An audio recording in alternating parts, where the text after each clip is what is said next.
no en orden de aparición, sino en orden alfabético. Jorge Pablo Fernández, ¿qué tal? Hola Hugo, muy buenos días, buen día para vos y para toda la audiencia de esta querida radio. Emiliano Grilka. Hugo, buen día, ¿cómo estás? Saludo a toda la audiencia. Tengo por leído que el gobierno ha enviado un proyecto al Congreso con el cual busca modificar el Código Civil y habilitar así la vía administrativa para terminar con los matrimonios, en este caso para llevar adelante los divorcios sin la intervención de abogados y obviamente sin la participación de la justicia. No sé qué les parece, alguno de los dos, si quiere darnos su parecer, si están al tanto de esto, ¿cómo les cayó? Sí, estamos al tanto. Es otro avasallamiento también a los derechos. Yo pienso que los derechos tanto como del hombre y la mujer del matrimonio se tienen que dirimir ante un juez y con las personas idóneas para que todo sea justo. Pienso que no se pueden avasallar estos derechos y siempre hay desigualdad en las relaciones, siempre hay desigualdad en este tipo de instancias. Pienso que el mejor lugar es siempre un juzgado. Uh-huh.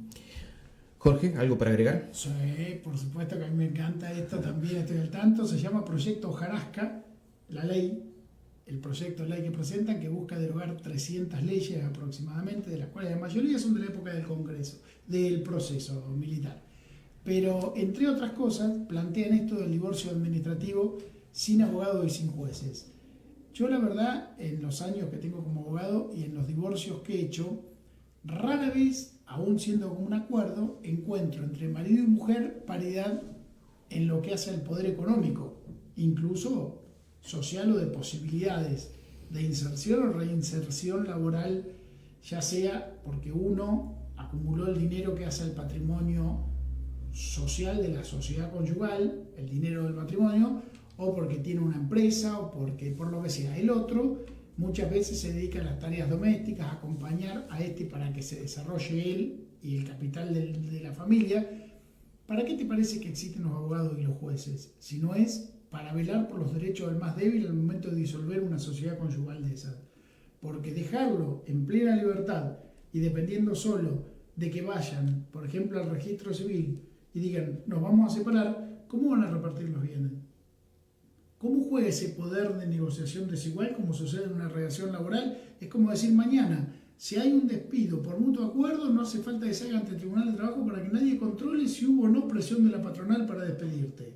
Acá lo mismo, suponete una madre con 5 chicos que se dedicó toda la vida a la crianza de sus hijos y a darle contención a su marido para que pueda trabajar, producir, y ella desde su casa hizo su aporte invaluable de la crianza de los hijos, la contención de los hijos, el cuidado de los mismos, el crecimiento, la educación, la limpieza de la casa, los quehaceres domésticos, los mandados.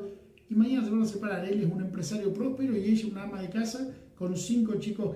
¿Qué poder de negociación tiene ella contra el marido empresario poderoso para que no haya un juego de abogados controlando cómo se reparten los bienes? A mí me parece horroroso, y todo lo que sea fuera de la justicia, sin abogados y sin jueces, controlando la paridad de la negociación, me parece una injusticia en potencia y un grave peligro. Bien, continuamos. Octubre comenzó así con una multitudinaria marcha manifestándose en contra del recorte presupuestario en las universidades o el desfinanciamiento de estas. Vamos a escucharlo al Pocho, si les parece. Esto decía Perón a mediados de los 70. Argentina en nuestra época había 4 millones de población estudiantil. De esos 4 millones, solamente 300.000 hacían los estudios secundarios. De esos 300.000 iban a la universidad nunca más de 100.000. La conquista más grande fue que allí la universidad se llenó de hijos de obreros, donde antes estaba solamente admitido el oligarca, porque la forma de llevar al oligarca es poner altos aranceles, entonces solamente puede ir el que los paga. Nosotros suprimimos todos los aranceles, Para la universidad no había ni derechos de exámenes ni nada, era gratis, totalmente gratis, el Estado pagaba eso. Bien, continuamos.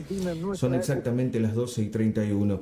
El tema que los trae hoy es el Día de la Lealtad, ¿no? Una palabra tan corta, de apenas 7 letras, pero que encierra tanto y que se vuelve tan significante a la hora de pronunciarla. Emiliano Grilka, lo dejo con su colega y socio político. Sí, somos los dos representantes del FR y estamos laborando en conjunto hace tiempo. El Chapu es una de las personas que más respeto y que más sabe del peronismo embragado y es un honor poder preguntarle todo esto en este día tan especial que mañana se avecina. Contanos, Chapu, ¿qué pasó el 17 de octubre de 1945 y por qué es tan importante para todos nosotros? Bueno, ante todo, gracias por el inmerecido y exagerado elogio. Sí he estudiado mucho porque me fascina la historia y sobre todo el peronismo. Ese 17 de octubre, para hacerlo breve, en realidad Perón estaba detenido en Tres Bocas, en una casucha de una isla donde iba a ser ejecutado, y lo termina salvando su médico porque sabían que lo iban a matar. Supuestamente, cuando pasa todo el revuelo, decían que no, que lo estaban cuidando. Mentira, lo iban a ejecutar. Y el médico inventa una placa con una imagen en el pulmón, como una mucosidad, y con esa excusa lo hace traer desde la isla de urgencia al continente. En realidad era mentira, lo del pulmón era para salvarle la vida porque esa noche lo ejecutaban. Así que lo suben los militares siempre con esos nombres que les encantan, una cañonera que se llamaba Independencia, y en esa cañonera lo traen de vuelta para el lado de Buenos Aires, desde Tres Bocas. Tres Bocas, él estaba en Tres Bocas no detenido. En Tres Bocas se fue, que le prestan una isla en el delta para descansar, ahí lo detienen y se lo llevan ya así preso a Martín García. Ahí le hacen pasar la placa del pulmón por la humedad, por el frío, y lo traen urgente. Entonces no lo pueden ejecutar, y una vez que lo traen, las masas se enteran, pues ya estaban organizadas, y empiezan a exigir la liberación de aquel coronel. Y bueno, ya eso fue imparable, de manera tal que cuentan que la conversación que tiene con el entonces presidente le dice por favor que van a llamar a elecciones en el corto término, pero que calma a la gente. Entonces Perón le dice que está bien, que lo entiende, que lo respeta y que lo acepta y que se convoque a elecciones. Entonces dice, le agradezco, señor presidente, quedamos así. Se levanta como se va a ir, dice que el presidente dice, pará, salí al balcón y hablarle a la gente porque nos prende fuego en la casa de gobierno. Ya habían corrido a Solano Lima, lo habían corrido, que casi lo matan, llegó al barco de Carambola, que había dado la orden de tirarle con metralladoras desde arriba del techo a la multitud. Y los militares se la desoyeron. Y no lo dejaron terminar de cambiarse, salió corriendo, lo corrieron que casi lo linchan. Y le piden entonces presidente de facto que por favor Perón le hable a la multitud y la calme, contándole lo que arreglaron, que se comprometían a llamar a elecciones en unos meses. Y es ahí cuando Perón sale al balcón a decirle a la muchachada que se queden tranquilos, que él estaba bien, a salvo, y que se había comprometido el presidente a llamar a elecciones en X meses. Y es ahí cuando recién se empieza a disolver la multitud y se le permitió continuar con la vida no democrática, pero gubernamental hasta el llamado a elecciones, donde termina coronándose presidente con el mayor porcentaje hasta hoy, creo yo, conocido, incluso aunque Milei diga lo contrario. Y bueno, se convierte en un presidente que lleva adelante a partir del 46 2 periodos gubernamentales, o 1 y pico, lamentablemente, tremendos, de un desarrollo y una conversión de la Argentina que solo pudo pasar bajo un gobierno peronista, ¿no? Claro.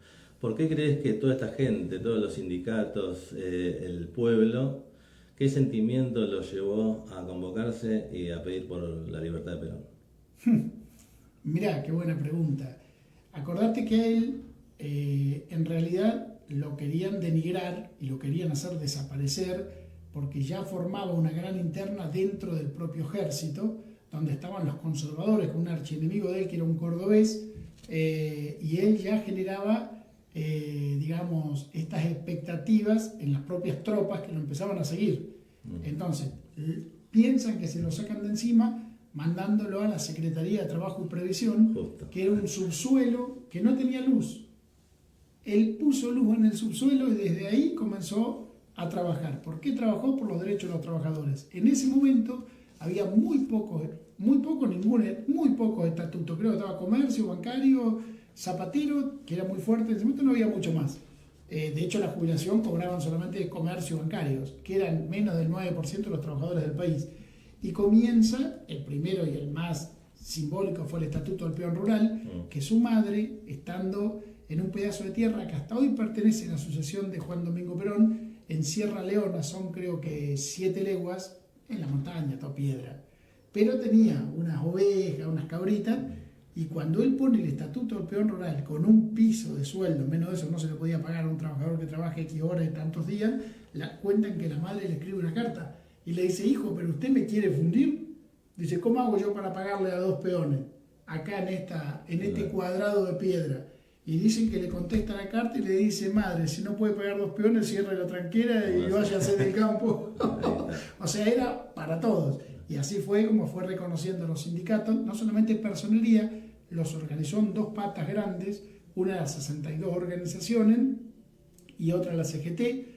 Las 62 organizaciones tenían por misión el trabajo político, llevar adelante las políticas del peronismo, la defensa de los trabajadores desde la política partidaria, mientras que la CGT tenían terminantemente prohibido defender cualquier derecho que no sea el de los trabajadores en el ámbito laboral.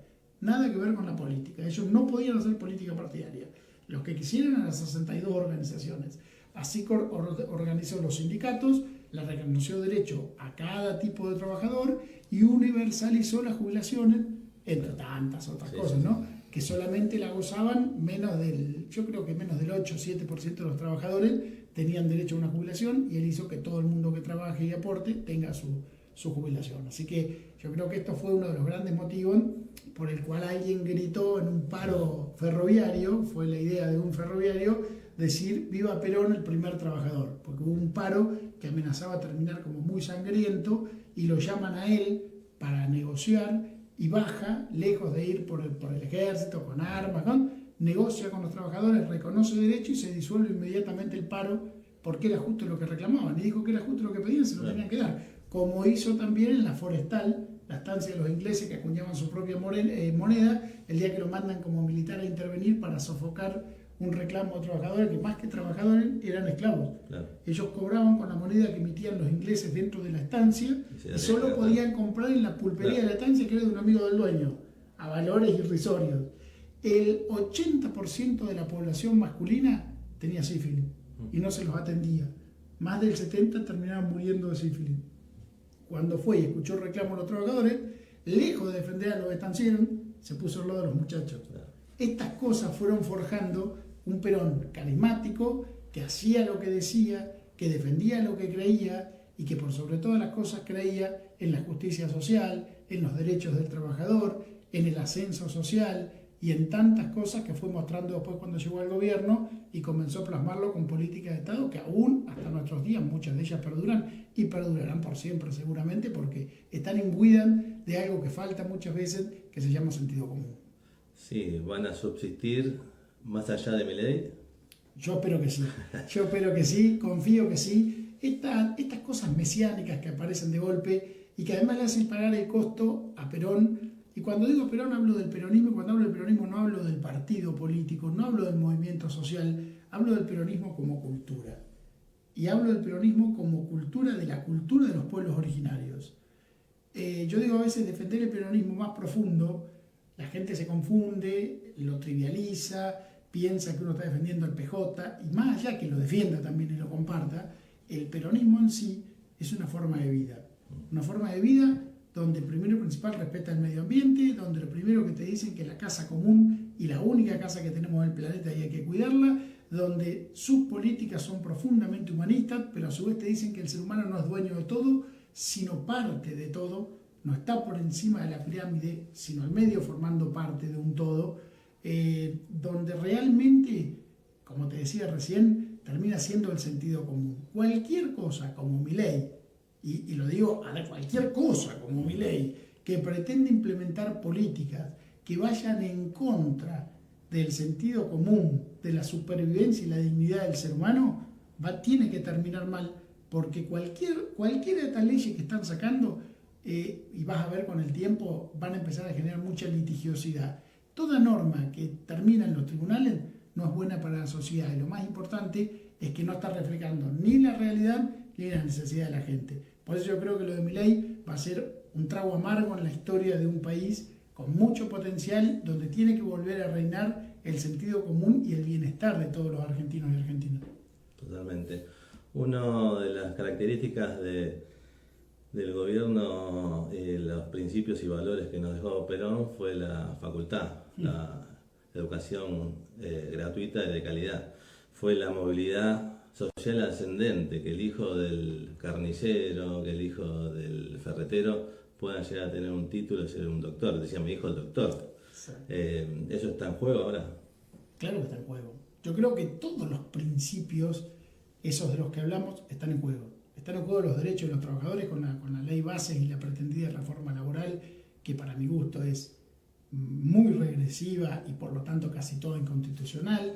Está en juego con las universidades, está en juego con la salud pública, está en juego porque ellos creen que el Estado es el enemigo, excepto para la seguridad y para darle palo a los jubilados. Ahí hay plata para la seguridad, para los palos y para los gases. Ahora no hay plata para los estudiantes, no hay plata para los trabajadores, hay plata, blanqueo y también hay flexibilización laboral para los empresarios y los poderosos. No hay para los jubilados, no hay para los estudiantes, no hay para los trabajadores, no hay justamente para todos los que él decía en campaña que no iban a pagar el ajuste. Y realmente hasta acá lo que vamos viendo, no lo que nos cuentan, es que el ajuste lo están pagando justo los más necesitados y los más débiles. Eso es lo que yo veo hasta acá de este gobierno de Milei. Yo veo que decían que era una B corta, ahora hablan de serrucho, pronto van a hablar de una barda, que llegamos acá y se sostiene. La verdad que es lamentable, pero el tiempo da y quita razones. Y en este caso creo que el tiempo le va a quitar muchas de las razones que dijo tener Milei para hacer lo que estaba haciendo. Sí, acomoda todo el tiempo también, creo. Mañana 17 de octubre, ¿qué tendremos que festejar? ¿Qué tendremos que recordar? Los que somos peronistas, ¿qué valores tenemos que reivindicar? Yo creo que los que somos verdaderamente peronistas tenemos que reperonizar el peronismo, nos tenemos que juntar, tenemos que hablar, tenemos que contarnos lo que se defiende, porque yo lo que veo, y con mucha preocupación, desde aquel libro que escribí hace unos años, es un proceso, además, pretendido, buscado, generado de desperonización del peronismo. Entonces terminamos teniendo dirigentes y terminamos teniendo gente que supuestamente representa el peronismo y lleva adelante acciones o políticas, peor, cuando llegan a un gobierno, que no tienen nada que ver con el peronismo. Entonces, lo que vos escuchás de los antiperonistas, ahí lo tenés, eso es el peronismo. No, señores, el peronismo es la razón, es la verdad.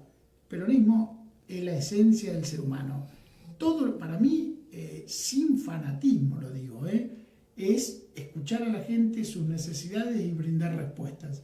El peronismo es eso, es escucha, es contención, es respuesta, es desarrollo del ser humano a través del trabajo, la preparación, el estudio, la salud, un Estado que te contiene y te cuida, un Estado que está presente. Todo lo que demás, todos los demás que hagan mal esto, los que roben, los que corrompen, los que llegan y no saben para qué llegaron, esos pueden llamarse peronistas, pueden decirse lo que vos quieras. A mí no me engañan. O sea, decía Perón, si tiene melena de león, cola de león y ruge como león, es león. Ahora, si no tiene melena, no tiene cola y ruge diciendo que es león, es muy raro que termine siendo un león.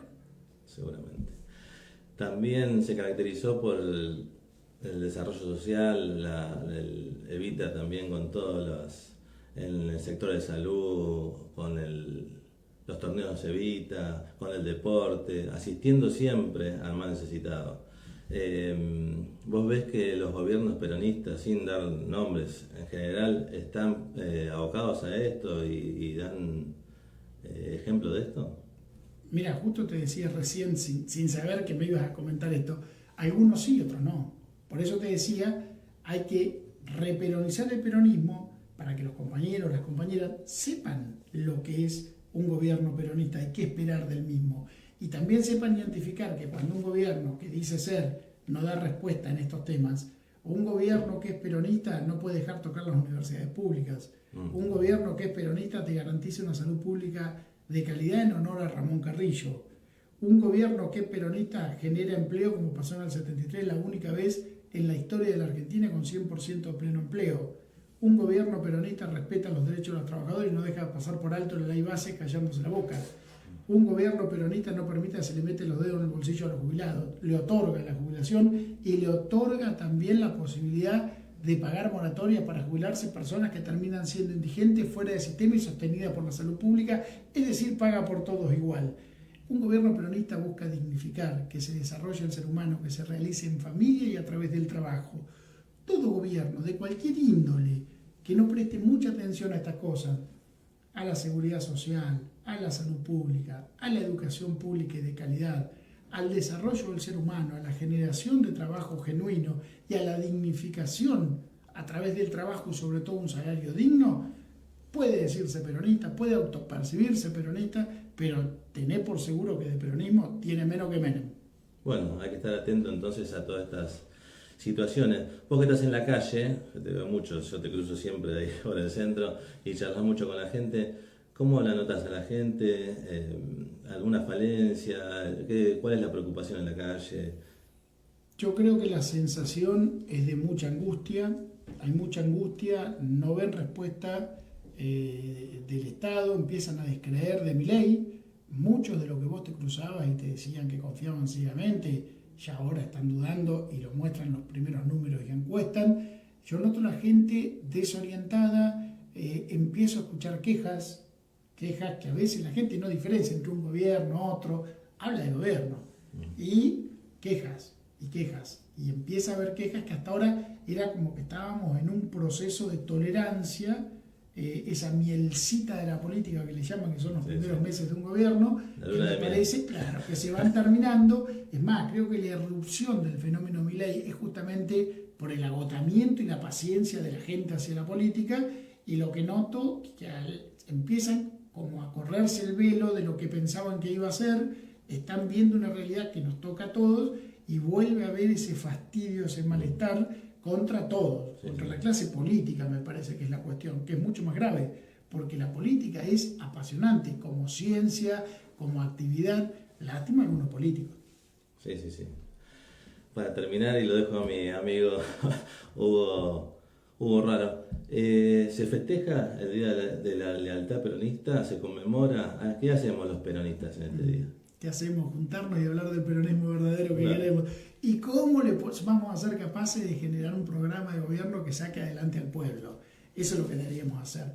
Siempre recordar cómo nació el movimiento, recordar cómo se formó, recordar a lo que apuntamos, defenderlo con conocimiento y con convicción, sentirnos orgullosos de defender y representar lo que representamos, saber plantarnos y defender con razón y con sapiencia y con conocimiento lo que estamos defendiendo. Creo que es un día de reflexión, es un día de encuentro, pero también de autocrítica, de mucha autocrítica. Es un día que debería servir para tantas cosas, y bueno, algunos estarán más tranquilos con su conciencia y podrán explicar muy bien lo que defienden, y otros tendrán que hacerse los distraídos, hablar de otro tema, qué sé yo, cada uno.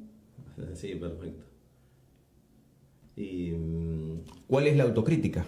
La autocrítica, yo creo que arranca por todo lo que estaba diciendo recién de gobiernos que han incumplido principios básicos del peronismo, porque nunca se caracterizó ni por la corrupción ni por el robo, porque cuando Perón se fue, decían que se vivió con 18 millones de dólares, que en ese momento era una fortuna. Hoy, de la sucesión de Perón, solo la integra Sierra Cuadrada, allá en Sierra Leona, las 7 leguas esas, y en la quinta de San Vicente, que quedó como museo y no se le conoce otro bien a Perón. Me encantaría saber dónde está la riqueza que dicen que se llevó cuando llevó a un país de la pobreza total a ser 7ª potencia del mundo, y sin embargo murió como mueren muchos de los grandes nuestros, ¿no? Con una mano atrás y una adelante. Entonces, en realidad, creo que la autocrítica es todos esos gobiernos que de una u otra manera permiten actos de corrupción, hechos de corrupción, que miran para otro lado, o lo que es peor, son parte. La soberbia, el sentirse más que los demás. El peronismo se caracterizó por no sentirse más que nadie, por sentirse parte del pueblo que gobierna. Todo gobernante que el ego lo haga pensar que es más o es mejor que los demás o sus gobernados, ya te está poniendo en una posición equivocada. Primero la soberbia, segundo la corrupción. Yo creo que vos como gobierno peronista tenés la administración donde la mayor parte de la masa la ponen la pyme y los trabajadores. Desvirtuar eso es faltarle el respeto al peronismo y es hacer cualquier cosa, robo, corrupción, delito público, privado, cualquier cosa es hacer menos peronismo. ¿Te referís a los gobiernos que se presentan como o dicen ser peronistas y a cualquier nivel, ¿no? Me refiero a cualquier gobierno de cualquier nivel que invocando el peronismo se aproveche de su posición y cometa actos que no tienen nada que ver con el peronismo. El peronismo es la administración óptima de los recursos y siempre con políticas tendientes a dos partes. Al capital productivo, ojo, no confundirse con la marcha, combatir el capital, hablábamos hoy con un amigo, porque cuando la marcha dice eso, que muchos te preguntan, es combatir el capital ocioso, como hizo Perón con la estancia de los ingleses en Irala. Apoyar el capital productivo para la generación de empleo y sobre todo contener y apoyar a toda la gente que ha tenido menos oportunidades, que está fuera del sistema, a que consigan un trabajo, a que puedan estudiar y a que vuelvan a formar parte de un sistema, de un país pujante y en desarrollo. Eso es peronismo, el resto es cháchara. Bueno, por ejemplo, a nivel local, acá Barengui prometió durante su campaña vivienda y trabajo, aún con decisión política y presupuesto. ¿Cuántas casas puede construir o cuánto trabajo puede generar con Villavicencio por un lado y con Aramendi por otro? Mirá, la verdad, Hugo, me parece que son preguntas que habría que hacerle al intendente porque son sus funcionarios, no los míos, y la verdad no sé en base a qué lo prometió, qué estudio tenía hecho, no formo parte del Ejecutivo, desconozco cómo se están administrando, ni qué recursos tienen, ni qué han planificado para cumplir con la generación de empleo o la construcción de viviendas.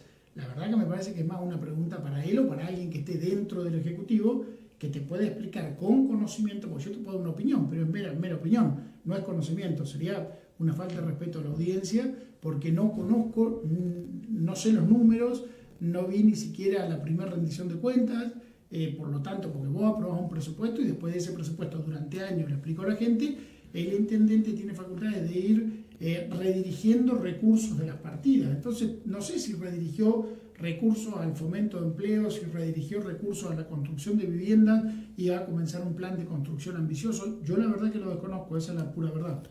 Tengo apenas 5 minutos, les agradezco a ambos que te hayan prestado a esto, a armar un programa diferente, no como lo venimos haciendo habitualmente.